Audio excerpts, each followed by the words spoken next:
তিস্তা নদী ভাঙ্গন রোধে সফল আহ্বায়ক নূর আলম সিদ্দিকীর নেতৃত্বে ৪০০ কোটি টাকার প্রকল্পের দৃশ্যমান বাস্তবতা। প্রতিবেদন গাইবান্ধা প্রতিনিধি সাথী আক্তার। গাইবান্ধা জেলার সুন্দরগঞ্জ উপজেলার লালচামার থেকে কাপাসিয়া হয়ে কচিম বাজার ঘাট পর্যন্ত বিস্তৃত এলাকাটি দীর্ঘদিন ধরে তিস্তা নদীর ভাঙ্গনে ব্যাপকভাবে ক্ষতিগ্রস্ত হয়ে আসছিল। প্রতি বর্ষায় নদীর ভয়াবহ স্রোত ও ভাঙনে বিস্তীর্ণ জনপদ, ঘরবাড়ি, কৃষিজমি ও অবকাঠামো ধ্বংস হয়ে যেত।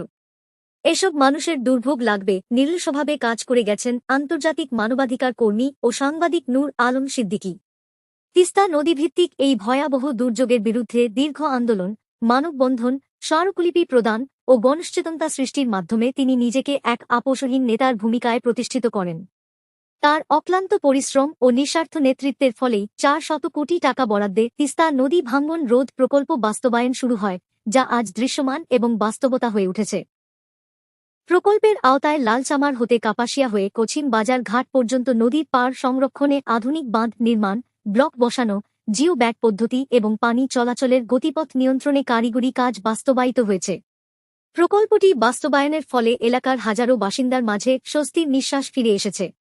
কৃষিজমি রক্ষা পেয়েছে, গ্রামীণ অর্থনীতি শক্তিশালী হয়েছে এবং নদীর তীরবর্তী বসতবাড়ি স্থায়ী নিরাপত্তা লাভ করেছে।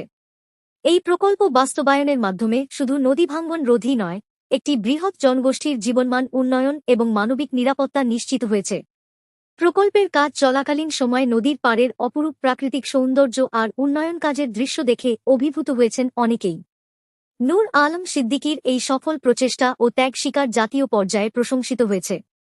তার এই অবদান শুধু গাইবান্ধা জেলার নয়, বরং সমগ্র দেশের নদী ভাঙন কবলিত এলাকাগুলোর জন্য অনুপ্রেরণার প্রতীক হয়ে উঠেছে।